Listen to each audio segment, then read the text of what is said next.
Today we are picking up on the second half of Season 4 of Jon and Kate Plus 8. If you haven't watched Seasons 1, 2, 3, or the first half of Season 4, feel free to go watch those videos first. Hi, I'm Danny, and you can normally find me on this channel diving into TLC shows, Christian fundamentalism, and exposing family vloggers. If that sounds like something you're into, I'm excited to have you around. In part 1, we left off at episode 19, but as I've mentioned in my videos before, I do not have access to every episode. So for Season 4, we will be missing episodes 19 through 23. I'm pretty sad about this because that includes Jon and Kate renewing their vows in Hawaii. Altogether, we'll be missing Jon taking Kara and the boys to a Phillies game, the multiple Hawaii episodes, and the San Diego episode. As always, it might be a crazy life, but it's their life. It might be a crazy life, but it's our life. Episode 24 is about their annual yard sale. This year, they're donating all of the proceeds to pediatric cancer research. Thanks to having a million kids and constantly receiving donations, they have a ton of stuff. everything. We're just like, we don't use this. Our rule is if we're not using it now, we're not saving it. And we find out Jon has a hard time parting with his own stuff. That's because it's sentimental to me. Oh, I don't know what that was, but Jon shares that a lot of what he has now was given to him by his dad, who passed away a few years ago. But they end up packing a whole U-Haul truck and head to the church at 6 a.m. to set up. They also bring Carla along. Unfortunately for Cranky Kate, the people that were supposed to bring the tables they rented are running late. I'm freezing and this is so irritating. I'm irritated already. But just as she says that, they arrive. I was also not surprised to see only Carla and Jon unloading the truck. And while they're doing that, Kate finds another thing to be upset about. Are you kidding me? They misspelled proceeds. But they solve it with a few stickers and set everything up. Once the sale starts, Kate is upset that no one is showing up. But Kate starts to use her fame and calls radio stations. When I see the crowds, I'll know you did your job. And while Jon and Kate run the yard sale, Maddie and Kara sell drinks. While everyone else seems to be having fun, I'm not sure there was a moment in this day that Kate ever truly smiled. I asked, make sure you get their lunch when you bring the kids back. Sure thing. Oh, I forgot their lunch. Aren't men lovely? But it was such an easy fix because the kids were super tired anyways. Jon brings them home, feeds them, and leaves them with a babysitter while they nap. The yard sale is over, and Kate counts up their profit. $1106.56. Yep. And that takes us to episode 25, where the family is going to New York to promote their new book. First, they'll be on Good Morning America, and then Fox and Friends. Kind of like a let's capture the memories before we forget them for our children. It's just quite an honor to have written our story, to see it on pages with our family's pictures and memories. I want to pause and say that once again, we see a clip of Jon playing with the kids, and I'm incredibly confused why we never see Kate doing the same. At least in this instance, she's packing for New York, so that's fair. Crazy play! Joel, bang those drums! Bang, bang, bang, bang! Fast forward to New York, they just finished their Good Morning America interview. It was just very normal and Yeah, fun and Kate, this may have become your normal, but having an early morning TV show interview with your family of 10 is not normal. Honestly, though, I'm surprised the shows want all 8 of the kids there. From their popular show on TLC, Jon and Kate Plus 8. Stop it! Hey! Kate then says this line that didn't age well. yes, Jon and I bicker and argue and, are back and forth at each other, but we've been through so much that we're not going anywhere. And they end their day at Central Park. There's no crowding. There's plenty to go around in Central Park. They love it. And then they head home on a 3.5-hour drive. I'm like exhausted. Although these days are obviously exhausting, it's clear that Jon and Kate love doing this and love talking about their kids.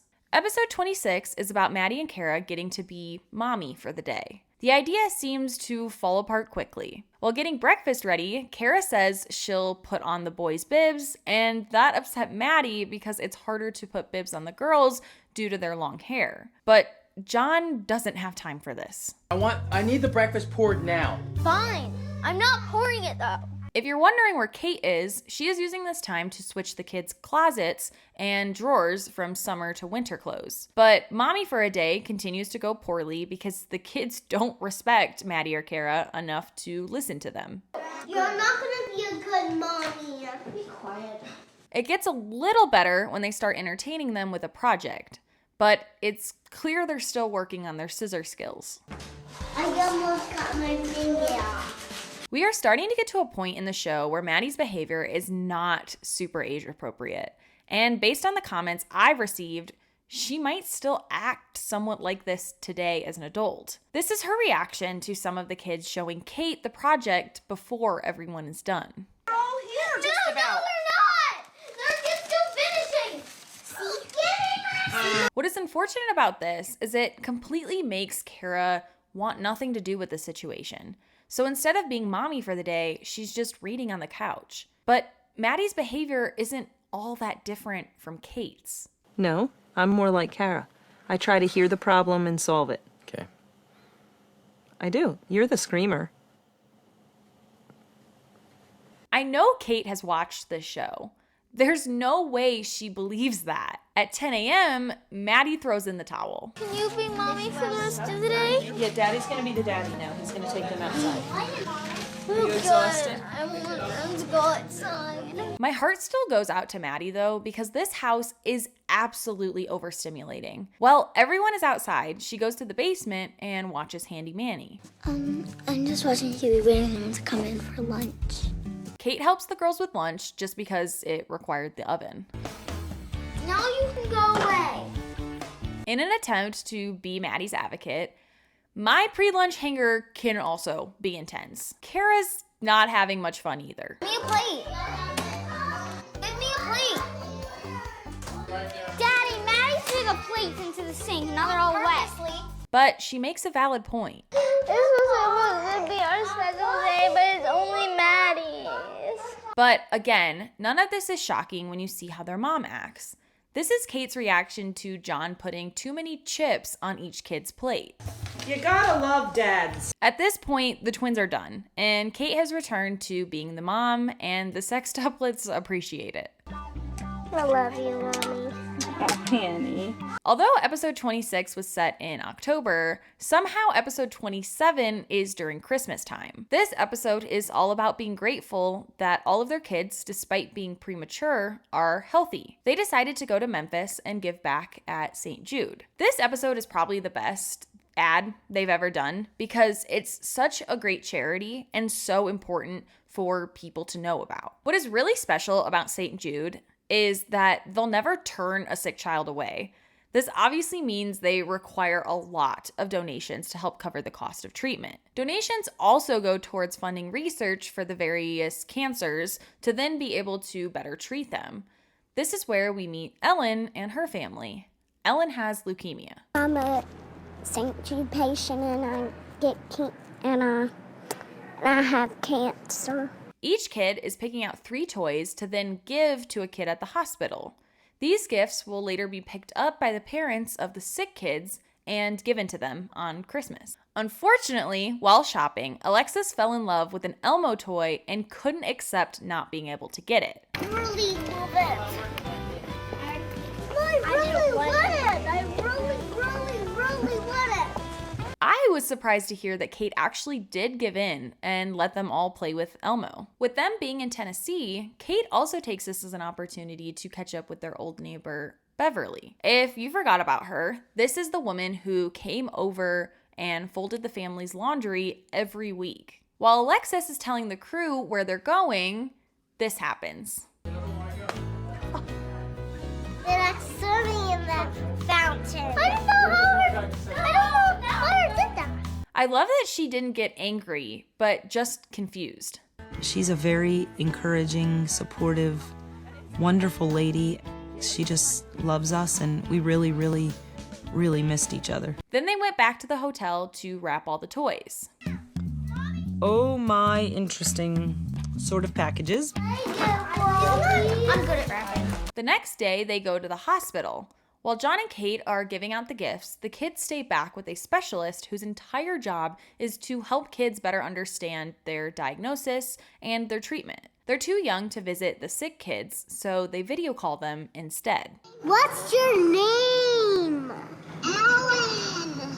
As I mentioned, the toys the kids picked out will be for Christmas. So instead, Jon and Kate are passing out their book, DVDs of their show, the Tale of Despero books, and a copy of the CD Kate listened to when she was in the hospital for 2.5 months, prior to having the sextuplets. It was a really touching experience. I didn't know what to expect, and I got choked up a couple times, like giving out their stuff. And even though this episode was obviously a partnership or sponsorship, it was beautiful. These kids and their families deserve the absolute world for what they're going through. It was nice hearing Jon and Kate talking about being grateful and being willing to give instead of yelling and screaming the whole episode. I also love that Jon and Kate are both so grateful for all the gifts they received and how now that they're blessed, they want to give back. She said through this, they developed a bond. she feels like they figured out the meaning of life and that you take every minute and don't take any for granted. And I fully believe Kate when she says this wasn't about making her family look good. This was strictly a trip to raise awareness for this wonderful cause. I wish more episodes felt this worthwhile. Episode 28 is about Kate making soup. Listen, it's split. So he puts it in front of, can you just go, please? Man. And we're back to the bickering. Jon doesn't even seem to argue back anymore. He just leaves. He comes back to lay a kitchen mat down. Thank you. Goodbye now. Thank you very much. And he leaves without a word again. A few minutes later in the episode, Kate doesn't seem to like Jon's comment about the boys. The boys are cleaner than the girls. By The far. boys make bigger messes, though, than the girls. Doesn't matter. Their room is clean. And once again, we only see Jon playing with the kids. Is that right with tissue? Oh. And hearing about this moment really upsets Kate. You're supposed to be an example, not a child. My parents acting like children was easily the highlight of my childhood. Making booger Play-Doh is good parenting, and no one can convince me otherwise. Don't get me wrong though, just because I like Jon more doesn't mean I think he's a phenomenal parent or husband. We don't go up the slide, so that's your own fault. Kate finishes making the soup and they all sit down for dinner. Also, Jon and Kate have a surprise for everyone. 1, 2, 3. We're moving. Colin has a very important question regarding this big change. Go upstairs to our room, then the girls' room, then go through Mantel's closet, then we can make it to the room. But Kate understood what he was asking, and I guess the answer was no. And before we get to see the new house, we have to get through episode 29, where they go to the dentist. Unlike the last dentist episode, the kids all get their own seat now and are old enough to start making decisions. Grape, watermelon, raspberry, blueberry, cookie dough, chocolate mint, or vanilla. Okay. I guess they also had flavored gloves, which I never experienced, so I'm extremely jealous. Don't they smell good? Also, unlike last time, Alexis was very calm and collected. And it just proved that she was 6 months older. She said she'd be brave, and she was. And for the twins, I guess they're already seeing an orthodontist. I was quite sure they were going to tell me that Maddie needed some major intervention. And Kate was right about needing at least some intervention. In the end, they decided she'll get top and bottom braces at 8 years old for 10 months. And I think she's cool with it. For now, Kara's teeth look good, and they're going to reassess for braces when she's 12. Episode 30 is the one I've been really excited for this season, minus them renewing their vows, because it's where we finally get to see their new house. They don't move until the next episode, though. I would definitely say that Joel was excited. Maddie and Kara have a bedroom on the 3rd floor. Alexis will have her own room. Leah and Hannah will share, and all the boys will share. Their living areas look massive, though, including a basement. There was just shrieking and yelling and running and screaming, and glee. Like a newfound territory. A really weird decision I don't understand is that in the new home, the kids are not allowed to enter the parents' bedroom until they've stood at the door, knocked, and were invited in. As a kid, I loved cuddling with my mom in bed, watching TV. I also obviously needed her when I was sick in the middle of the night. I get wanting space and room from all these kids, but this rule feels so strict. You will never open this door and come in here again. It also seems this house used to be a farmhouse, so the yard is absolutely massive. But the size of this house doesn't truly dawn on Kate until one of the boys uses the bathroom and calls out for toilet paper. But she can't find which bathroom he's in. Who pooped where?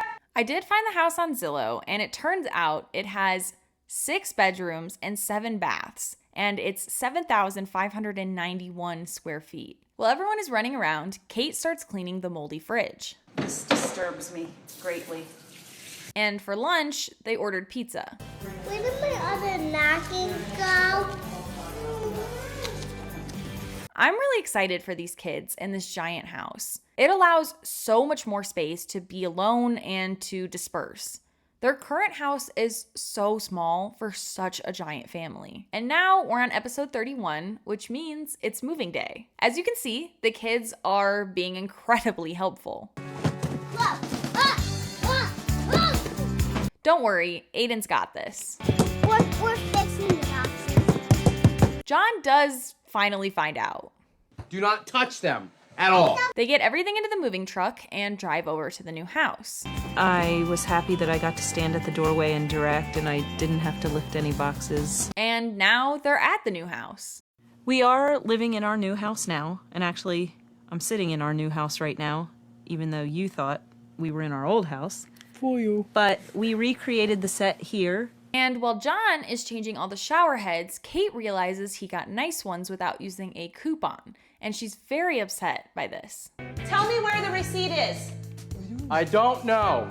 Kate is just stomping around the house pissed, but it was an easy fix, and they brought the receipt back with the coupons. Not worth getting that angry over, in my opinion. The rest of the episode is Jon building beds and then slowly unpacking. Episode 32 shows just how massive their property is because they're going on a hike through the woods. Kate is in New York for 2 days. Let's admire Kate's reaction to Jon not liking her interrupting him.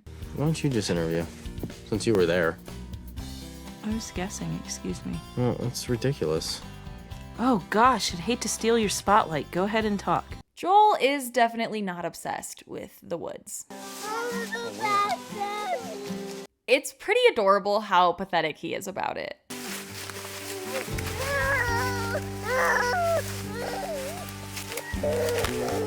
Even when they rest on a log, Joel is still going through it.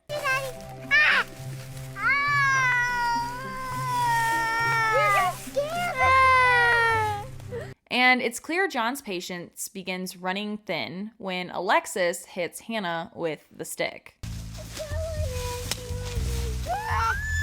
But the kids are a bit happier when Jon gets them out of the woods and starts taking them on tractor rides. Goodbye, Amy. All right? Good night.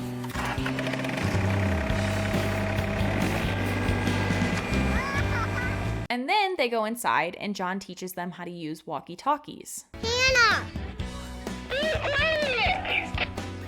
Did you say be quiet?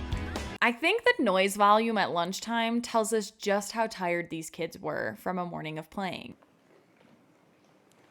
Episode 33 continues with them slowly moving in, unpacking, and getting used to the house. Kate's very excited because her new appliances have arrived. She now has 2 sets of washers and dryers, a new microwave, and a new dishwasher. Ooh, she's pretty. I also couldn't help but laugh when I noticed she got a new fridge and didn't use the moldy one despite taking over 4 hours to deep clean it. I'm also guessing that Whirlpool was a sponsor because they made sure to drop the brand name. Moving on, they go to a tile store to pick tile for their basement. He thinks he can decorate, but he's a man and it's creepy. The idea that men can't have style, whether it be clothes or home decor, is stupid. And it's so funny because Kate has consistently stated Jon has better style than her. But once they bring the samples to the basement, it's obvious that Jon's choice is the winner. My choice.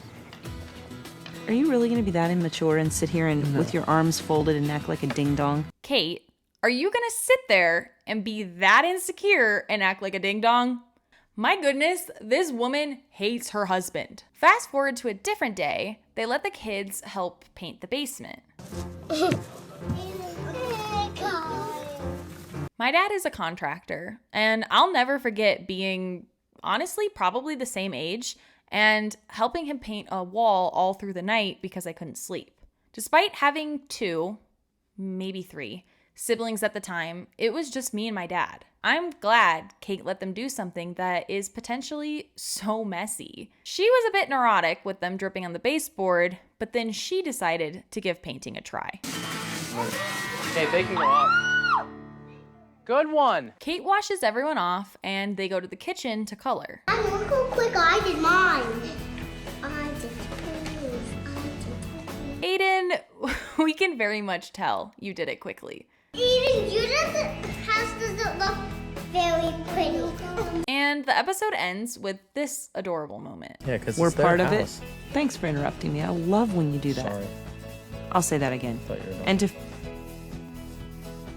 Episode 34 was a shock to me. we're getting not 1, but 2 puppies. I am shocked someone like Kate would ever get a pet. I love my dog with every fiber of my being, but dogs aren't always easy, and obviously they can be really dirty. I would also never want to raise puppies around all these little kids. And I find it odd that Kate named them before the kids even got to meet them. Their names are Shoka and Nala. Remember Shoka from Hawaii? I like those. I like the puppies. An even bigger red flag for me is that neither Jon or Kate have had a dog before. This is how Kate talks about the breeder. And he was blah, blah, blahing about how great German Shepherds were, and they're great family dogs, and they're so smart. And I remember thinking, blah, blah, blah, blah. Listening to a breeder about the personalities of your dog is probably a good idea. Gosh, I am so nervous for these dogs, especially with how young all the kids are and the millions of toys they're probably going to leave out. Thankfully, they do have a massive yard for such an active breed. You're mine. I like that one. It's also comical that Kate is looking at the puppy's different fur and trying to pick one that sheds less. Kate, it's a German Shepherd. There is no shedding less that you'll ever be happy with. By the time they're doing the interview for this episode, they've had the dogs for 6 weeks, and Kate makes a comment about them needing to be trained. Personally, I can't imagine getting such a smart breed and not training them right away. The breeder says it well. See, your problem is you don't know when to stop. I also appreciate Nala's comedic timing with this one. Nala. He's squatting in here and peeing. Where's my food? Oh, she just peed. No! Yep. No! Kate, this is only the beginning. I did 8 potty trainings. I don't want to do potty training with fur. Then don't get puppies. Episode 35 is them back at the old house grabbing the things they left and getting it ready to sell. I'm so confused how they're paying for both houses for several months, but all these sponsorships, book deals, and TLC must be paying well. This is like major claustrophobia. I don't know how we lived there for, let's see, how long were we there? 2.5 years? Then Jon starts working with the real estate agent. We put together a listing. I'm not sure if it was the smartest thing, but they decided to not upload a photo of the front of the house to try and mitigate fans from coming to see the house. My issue with this is I would probably not go look at the house if I don't know what the outside looks like. That's just me, though. The episode carries on with Kate just being mad about how Jon keeps useless junk. Yes. This is the way my lovely husband organizes life. They finish grabbing everything and say their final goodbye. Say goodbye to our house. Bye. Do we have a snack? And that takes us to the season finale, episode 36. They have now been in the new house for 3 months. The dogs don't like the animal. They're very nice. The kids love them. When they're big, old, and fat and lay and watch TV with me, I'm sure I'll like them. But my worries for these dogs come true when Nala eats one of the kids' toys. She had a little toy pony in her belly. In order to get it out, she had to get surgery and have her stomach cut open. Thankfully, her surgery goes just fine, and they all go to pick her up a few days later. Shoka was happy to have his sister home, too. And I opened the door and they ran in and they kissed each other. Oh, kisses. Good job, guys. I'm glad we got her back. And that's season 4. Only one more season to go before we start watching Kate Plus 8. Is it horrible if I say I'm excited to watch their marriage fall apart? I don't think I was prepared for how annoying Kate is. Thank you so much for watching. Bye.